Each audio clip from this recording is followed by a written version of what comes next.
السلام علیکم ورحمۃ اللہ وبرکاتہ۔ اسد رضا ریسرچ انفارمیشن میں خوش آمدید۔ امید ہے آپ لوگ سب خیر وافیت سے ہوں گے۔ ہم کچھ کتابوں کا مطالعہ کر رہے ہیں جس میں گلدستہ معاون امتحانات برائے اسلامیات ایک اہم کتاب ہے جو کہ ڈاکٹر حافظ جمشید اختر صاحب نے لکھی ہے۔ تو ایک اہمیت کی حامل ہے یہ کتاب بھی اور نور اسلام بھی۔ تو آپ لوگوں سے گزارش ہے اس چینل کو سبسکرائب کریں اور دیکھتے رہیں تاکہ علم جو ہے وہ بڑھتا رہے، کسی ایک ہاتھ میں نہ رہے۔ تو مقصد یہی ہے کہ یہ آپ لوگ تک پہنچے اور آپ آگے پہنچائیں۔ جزاک اللہ۔ تو ہم حدیث کے اوپر مطالعہ کر رہے تھے، علوم الحدیث اور حدیث کے اوپر۔ تو انشاءاللہ کوشش ہے کہ یہ 20-25 صفحات پر مشتمل ہے، تو اس سے مزید جو ہے وہ انشائیہ کو مکمل پڑھوں گا میں، کوشش ہوگی انشاءاللہ۔ تو شروع کرتے ہیں۔ بسم اللہ الرحمن الرحیم۔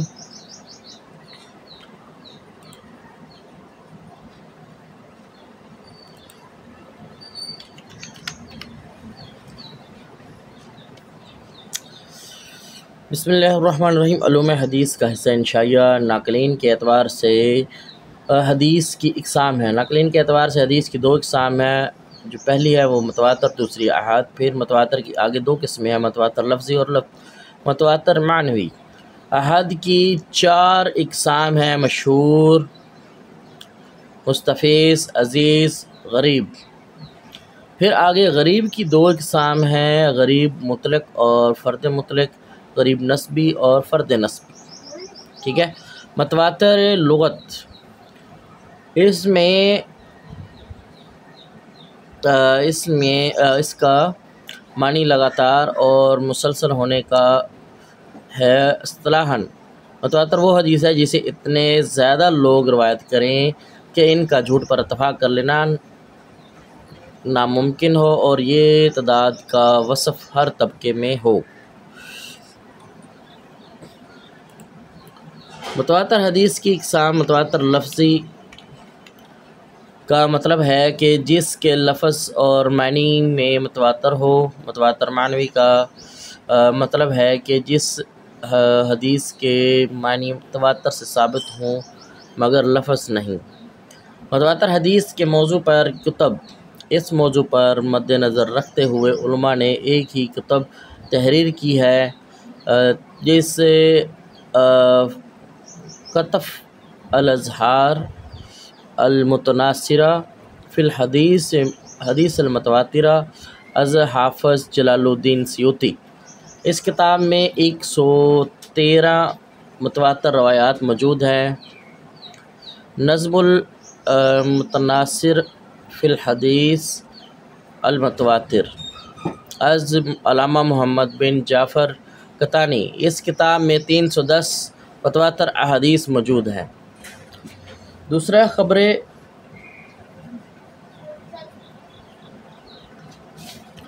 خبر احاد واحد کی جمع احاد ہے۔ اصولیین کی اصطلاح میں خبر احاد سے مراد وہ حدیث ہے جس میں متواتر کی شرائط نہ پائی جائیں، اور محدثین کی اصطلاح میں خبر واحد سے مراد وہ حدیث ہے جس کو کوئی ایک راوی بیان کرے۔ مشہور یہ شہر سے اسم مفعول ہے اور جس کا معنی ظاہر کرنے کا ہے۔ اصطلاحاً مشہور وہ حدیث ہے جس کی سند کے کسی ایک طبقے میں 3 یا 3 سے زیادہ افراد ہوں۔ واضح رہے کہ مشہور روایت صحیح، حسن اور ضعیف ہو سکتی ہے۔ مشہور حدیث کی موضوع پر کتب: اس موضوع کو مد نظر رکھتے ہوئے علماء نے کتب تحریر کی ہیں جیسے المقاصد الحسنہ فی بیان کثیر من احادیث المشتہرہ علی السنہ از حافظ شمس الدین محمد بن عبد الرحمن سخاوی، متوفی 902 ہجری۔ کشف الخفاء و مزیر اللباس اما اشتہر من الاحادیث علی سنت الناس از شیخ اسماعیل محمد بن اجلونی، متوفی 1162 ہجری۔ تمییزی طبیع من الخبیث فيما يدور على السنة النساء من الحديث از ابو الضیاء عبد الرحمن بن دبیح شیبانی۔ آگے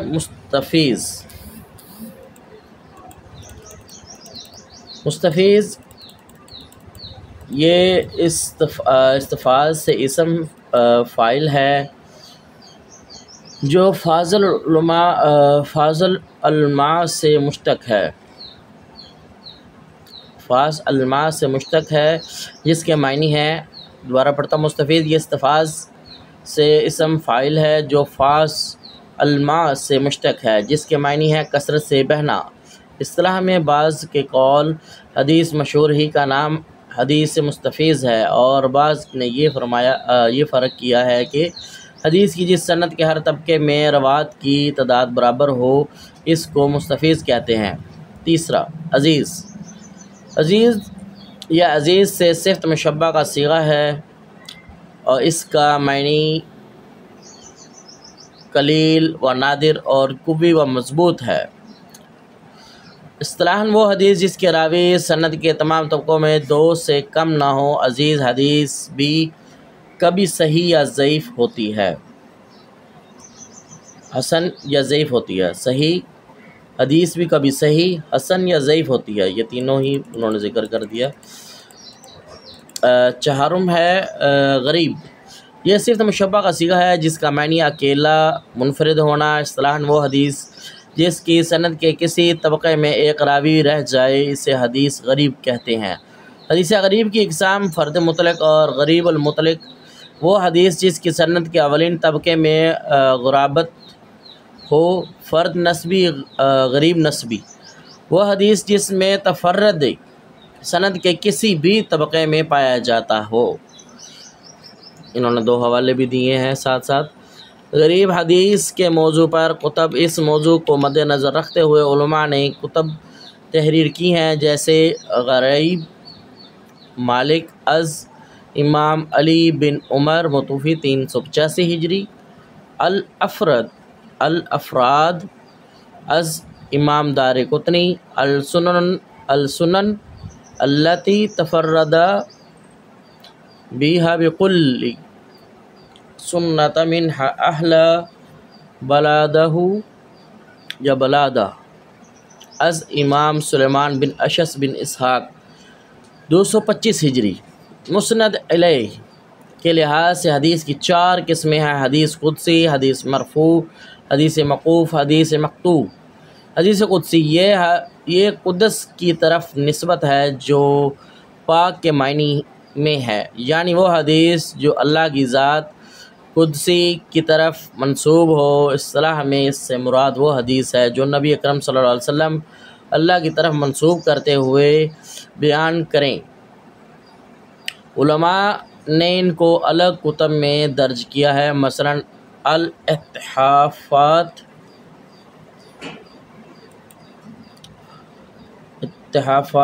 سنیہ بالاحادیث القدسیہ از امام عبد الرؤف بن تاج مناوی متوفی 1031 ہجری، جس میں انہوں نے 272 احادیث قدسیہ ذکر کی ہیں۔ حدیث مرفوع یہ رافع سے اسم مفعول کا صیغہ ہے جس کا معنی اٹھانا اور بلند کرنا ہے۔ اصطلاح میں مرفوع اس حدیث کو کہتے ہیں جس قول، فعل یا تقریر کی نسبت رسول اللہ صلی اللہ علیہ وسلم کی طرف کی گئی ہو۔ اس لحاظ سے علماء نے مرفوع کی 4 اقسام، مرفوع قولی، مرفوع فعلی، مرفوع تقریری اور مرفوع وصفی بیان کی ہے۔ حدیث موقوف، تیسرا ہے حدیث موقوف، یہ وقف و معنی ٹھہرنے سے اسم مفعول ہے۔ اس اصطلاح میں اس سے مراد وہ قول یا فعل ہے جس کی نسبت صحابی کی طرف ہو، تو موقوف روایت قولی، فعلی اور تقریری ہو سکتی ہے۔ چہارم ہے حدیث مقطوع، یہ کتبہ معنی کاٹنے سے اسم مفعول ہے۔ اصطلاح میں اس سے مراد وہ قول فعل ہے جس کی نسبت تابع کی طرف ہو۔ اس کی دو اقسام ہیں، مکتوب قولی اور فعلی۔ آگے ہے اصول حدیث کی اہم اصطلاحات۔ صحیح، تیسرا پوائنٹ دیا ہوا ہے ساتھ۔ تیسرا پوائنٹ دیا ہے تو ہم پہلے پوائنٹ کا مطالعہ کر لیتے ہیں۔ مراد یہ ہے کہ اصل سند میں غرابت ہو۔ اصل سند سے مراد سند کا دو طرف ہے جو صحابی سے شروع ہو۔ سند کا وہ طرف ہے جو صحابی سے شروع ہو۔ دوسرا ہے یعنی صحابی کے نیچے کسی بھی طبقے میں غرابت ہی ہو۔ اچھا، حدیث صحیح کی کل کتنی شرائط ہیں؟ جواب: عادل، ضبط، متصل، عدم شذوذ اور علل یا علل کہہ لیں یا علت کہہ لیں۔ صحیح، اصول حدیث کی اہم اصطلاحات۔ صحیح، اس متصل سند والی حدیث کو کہتے ہیں جس کو عام عادل اور ضبط راوی دوسرا عادل و ضبط راوی سے روایت کرے، یہاں تک کہ وہ نبی اکرم صلی اللہ علیہ وآلہ وسلم یا صحابی و تابعی تک پہنچ جائے، وہ معلل یا شاذ نہ ہو۔ حسن، وہ حدیث جس کی سند متصل ہو، راوی عادل ہو مگر کسی ایک راوی کا حافظہ کم ہو یا اس میں شاذ و علت بھی نہ ہو۔ ضعیف، وہ حدیث جس میں صحیح و حسن کی صفات نہ پائی جاتی ہوں۔ مرسل، یہ ارسلہ سے اسم مفعول ہے جس کا معنی چھوڑ دیا گیا ہے۔ اصطلاح میں اس سے مراد وہ حدیث ہے جس میں تابعی صحابی کا واسطہ چھوڑ کر رسول اکرم صلی اللہ علیہ وسلم سے نقل کرے۔ معدل، یہ عادل سے اسم مفعول ہے۔ اصطلاح میں اس سے مراد وہ حدیث ہے جس میں دو یا دو سے زیادہ راوی پے در پے ساکت ہوں۔ مدلس، یا یہ دلسا سے اسم مفعول کا صیغہ ہے اور اس کا معنی سامان میں کسی عیب کو خریدار سے پوشیدہ رکھنے کا ہے۔ اصطلاح میں تدریس سے مراد یہ ہے کہ سند میں عیب کو مخفی رکھ کر اس کے ظاہر کو حسین و جمیل کر کے پیش کیا جائے۔ مرسل، خفی، اس سے مراد وہ حدیث ہے جسے راوی کسی ایسے شخص سے روایت کرے جس سے اس کی معاشرت کے باوجود ملاقات یا سماعت ثابت نہ ہو۔ نوٹ: مرسل، خفی اور مدلس کے درمیان فرق واضح کریں۔ کوئی راوی اپنے استاد سے ایسی روایت نقل کرے یا کرائے جو اس سے نہیں سنی، البتہ راوی کا استاد سے ملاقات اور سماع ثابت ہو تو مدلس ہے، جبکہ ارسال خفی کرنے والا اس شخص سے روایت نقل کرتا ہے جس سے اس کی نہ ملاقات ثابت ہو اور نہ ہی سماع، صرف ان دونوں کے درمیان معاشرت یعنی ہم اثر ہوں پائی جاتی ہے۔ شاذ، یہ شذّ کا اسم فاعل ہے، اس کا معنی الگ ہونا ہے۔ اصطلاح میں اس سے مراد وہ حدیث ہے جس کو ایک مقبول راوی اپنے سے افضل راوی کی مخالفت میں روایت کرے۔ محفوظ، یہ حفظ کا اسم مفعول ہے، شاذ کے مد مقابل ہے۔ اصطلاح میں اس سے مراد وہ حدیث ہے جسے اوثق راوی ثقہ راوی کی مخالفت میں بیان کرے۔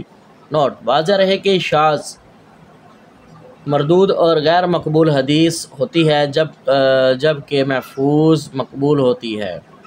معروف، یہ عرف پہچانا کا اسم مفعول ہے اور یہ منکر کی ضد ہے۔ اصطلاح میں اس سے مراد وہ حدیث ہے جسے ثقہ ضعیف راوی کی روایت کی مخالفت میں بیان کرے۔ منکر یا منکر، یہ انکر نہ پہچاننا کا اسم مفعول ہے۔ اصطلاح میں اس سے مراد وہ حدیث ہے جس کو ضعیف راوی کا راوی کی مخالفت میں بیان کرے۔ نوٹ: شاذ کا راوی مقبول ہوتا ہے جبکہ منکر کا راوی ضعیف ہوتا ہے۔ متروک، یہ ترک سے اسم مفعول ہے جس کا معنی چھوڑا ہوا۔ اصطلاح میں اس سے مراد وہ حدیث جس کے راوی پر جھوٹ یا کسی قول و فعل کی وجہ سے فسق کا الزام عائد کیا گیا ہو۔ معلل، اس کو معلول بھی کہتے ہیں۔ یہ الف عین اللہ کا اسم مفعول ہے اور اس کا معنی ہے کسی چیز کے ساتھ مشغول رکھنا۔ اصطلاح میں اس سے مراد وہ حدیث ہے جس میں کسی ایسی علت کا پتہ چلے جس سے حدیث میں ضعف واقع ہو جاتا ہو۔ مقبول، یہ قلب سے اسم مفعول ہے جس کا معنی الٹ پلٹ کرنا ہے۔ اصطلاح میں اس سے مراد وہ حدیث ہے جس کی سند یا متن میں راوی تقدیم یا تاخیر کر دے، ایک لفظ کو دوسرے لفظ سے بدل دے۔ قلب کبھی سند میں واقع ہوتا ہے اور کبھی متن میں۔ مقلوب کی دو قسمیں ہیں، مقلوب سند اور مقلوب متن۔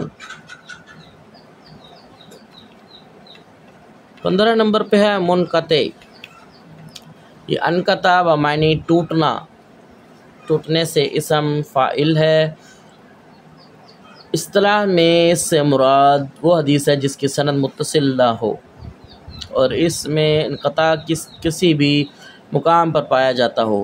معلق، یہ الگ سے اسم مفعول ہے۔ اصطلاح میں اس سے مراد وہ حدیث ہے جس کی سند کی ابتدا سے ایک یا ایک سے زیادہ راوی مسلسل محذوف ہوں اور حدیث کو ان راویوں کی طرف منسوب کیا گیا ہو۔ 17 نمبر پہ ہے مضطرب۔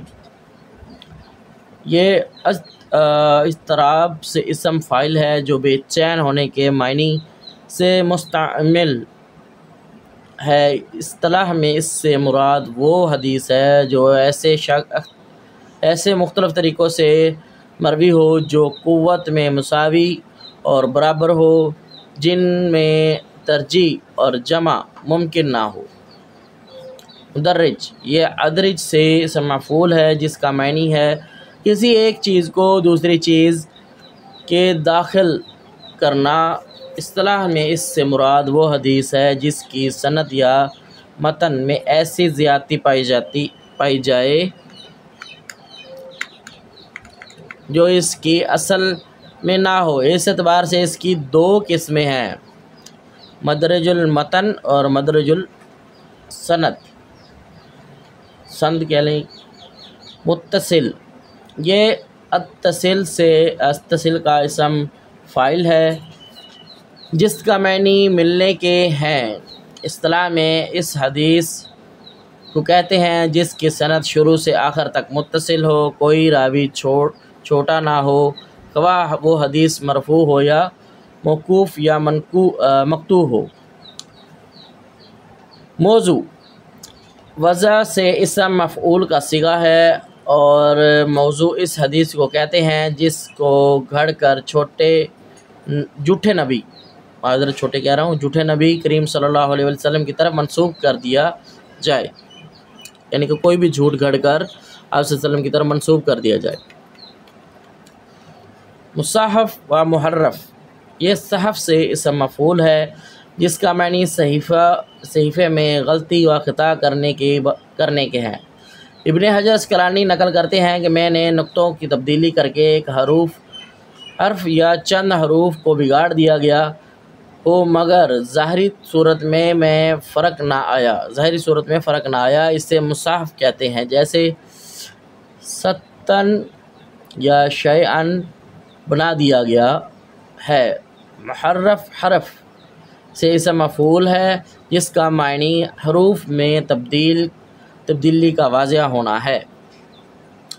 اصطلاح میں محرف ایسی تصحیف کو کہا جاتا ہے جس میں خط کی صورت میں حروف کی تعداد کو باقی رکھتے ہوئے اس کے حروف کی شکل میں تبدیلی کی جاتی ہو، جیسے احوال کو اجداب کرنا۔ کتب اس موضوع کو مد نظر رکھتے ہوئے علماء نے کتب تحریر کی ہیں، جیسے التصحیف و تحریف و شرح ما یقع فیہ از ابو احمد الحسن بن عبداللہ عسکری متوفی 382 ہجری۔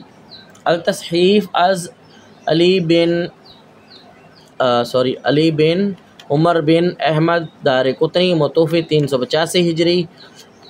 اصلاح خطا المحدثین از ابو سلیمان احمد بن ابراہیم خطابی متوفی 388 ہجری۔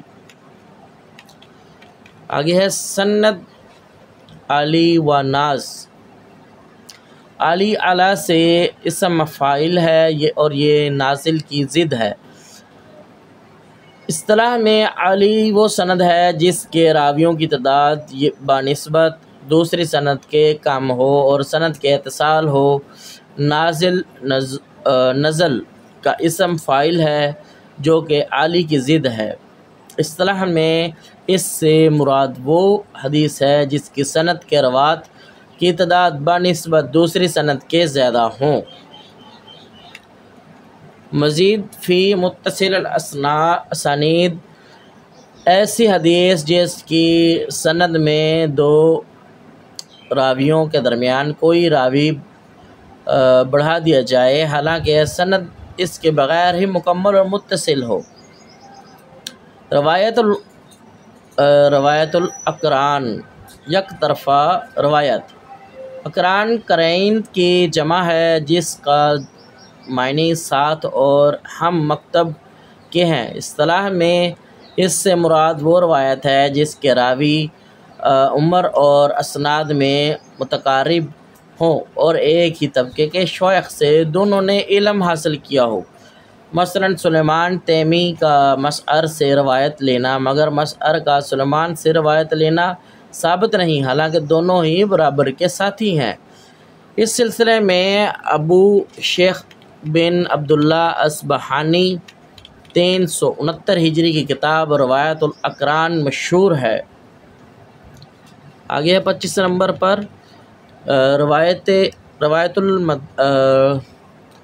المدبج دو طرفہ روایت۔ اس میں دونوں ہم مکتب اور ساتھیوں کا آپس میں روایت کرنا، مثلاً حضرت عائشہ رضی اللہ تعالیٰ عنہ کا حضرت ابو ہریرہ رضی اللہ تعالیٰ عنہ کا باہم روایت کرنا۔ اس سلسلے میں امام علی بن عمر دارقطنی 385 ہجری کی مشہور کتاب المدبج قابل ذکر ہے۔ حدیث مسلسل اس سے مراد ایسی حدیث ہے جس کی سند کے تمام راوی صیغہ ادا یا کسی دوسری کیفیت میں جو روایت سے تعلق رکھتی ہو متفق ہوں۔ اس میں علامہ ذہبی کی کتاب العزب السلسل فی الحدیث المسلسل اور امام سیوطی کی کتاب المسلسلات الکبریٰ کافی مشہور ہیں۔ تو اسی کے ساتھ اصول حدیث جو تھے وہ مکمل ہوئے۔ آگے کتب حدیث کی اقسام انشاءاللہ اگلی ویڈیو میں بناتے ہیں۔ السلام علیکم ورحمۃ اللہ وبرکاتہ۔